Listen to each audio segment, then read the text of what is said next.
জারিয়া যদি করে থাকে এটা সাদকায়ে জারিয়া নাকি আসল সাদকায়ে জারিয়াকে বোঝানো হয়। যেমন আরবের মধ্যে খুবই পানির কমি ছিল, আরবের মানুষ পানির জন্য খুবই দূর দরাজের সফর করেছিল। আমি আরবের মানুষের পানির খুবই কষ্ট ছিল বেরাদার, শুধু আরবে নাই, যদি এখনো কোনো জায়গায় পানির কষ্ট থাকে সেই জায়গার মধ্যে যদি আপনি একটা ইন্দ্রাকে বা একটা টিউবওয়েলকে যদি বসিয়ে দেন, যদি টিউবওয়েলকে দিয়ে দেন, সেই মানুষের যেই মানুষের নামে আপনি দিয়ে দিবেন, সেই মানুষের নাম আমলে যেন নেকিটা পৌঁছাতে থাকবে। দ্বিতীয় নম্বরে আল্লাহ হাবিব সাল্লাল্লাহু তাআলা আলাইহি ওয়াসাল্লাম ইরশাদ করেন, আও ইলমিন ইউতাফাউ বিহি, এমন শিক্ষা যে শিক্ষা দ্বারাই অন্য কোনজন লাভ অর্জন করতে থাকবে, অন্যগুলো মানুষ ফায়দা হাসিল করতে থাকবে।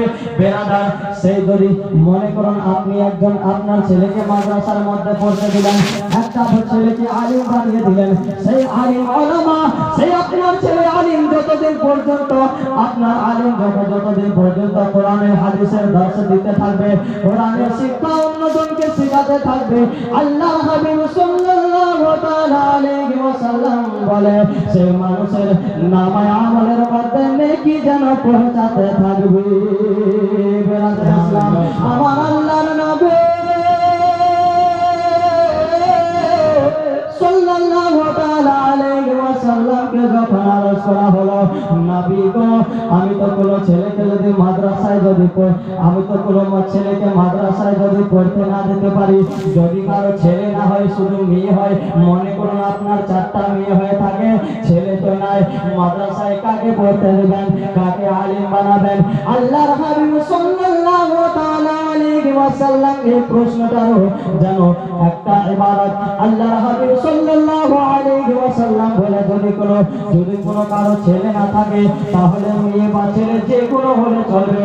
আওয়ালাদিন সালিহিন ইয়াদউলাহু, একটা যদি আমার ছেলে বা একটা যদি আমার মেয়েকে ছেড়ে দিয়ে যায়, সেই মেয়েটা যেন নেক হয়, যেন পরহেজগার হয়, যেন মুত্তাকি হয়, যেন নামাজি হয়, অন্য কোনো জন্য আপনার মা বাবার জন্য যে মেয়েটা যদি দোয়া করে দেয়, সেই নেক সন্তানটা যতদিন পর্যন্ত আপনার আমার জন্য দোয়া করতে থাকবে, মা বাবার জন্য দোয়া করতে থাকবে।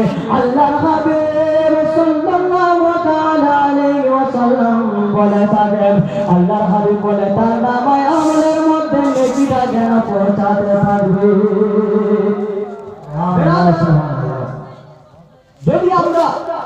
যদি আপনারা একটা নেক সন্তান মানে কি শুধু ছেলে না, যদি আপনি একটা নিজের নেক ছেড়ে দিয়ে থাকেন, যতদিন পর্যন্ত আপনার মেয়ে নামাজ পড়বে, আপনার মেয়ে রোজা রাখবে, আপনার মেয়ে নেক কাজে যতদিন পর্যন্ত যেতে থাকবে, যেদিন দোয়া করবে রব্বুল আলামিন,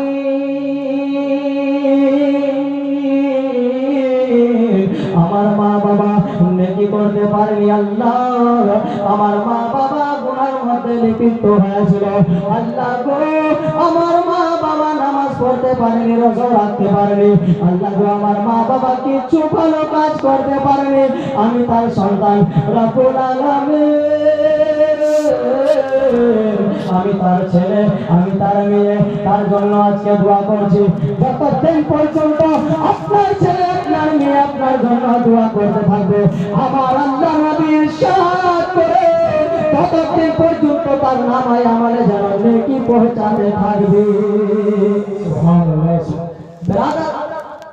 আজকে আমরা এত হতভাগা মানুষ, দুরূদ শরীফ পড়ি না, নেক কাজ করতে পারি না, এতগুলো নেকি আছে।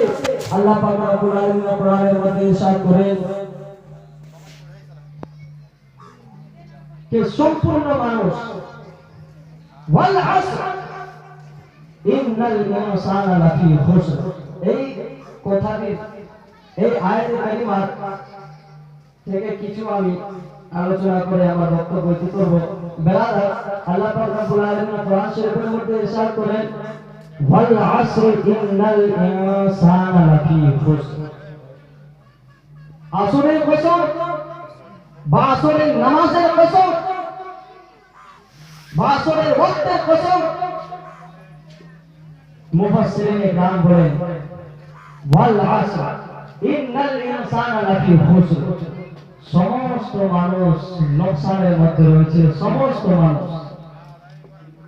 কিন্তু ব্রাদার, তারপরে আল্লাহ পাক রব্বুল আলামিন ইরশাদ করেন ইল্লাল্লাযীনা আমানু, তারা লোকসানের মধ্যে নাই, তারা লসের মধ্যে নাই, তারা ঘাটার মধ্যে নাই যে মানুষ ঈমান আনলো। ব্রাদার, আপনারা এখানে দেখুন আমানুর মধ্যে 4টা অক্ষর আছে। ব্রাদার, কয়টি অক্ষর আছে? 4টি। আপনারা তো বলতে পারবেন, আমি 4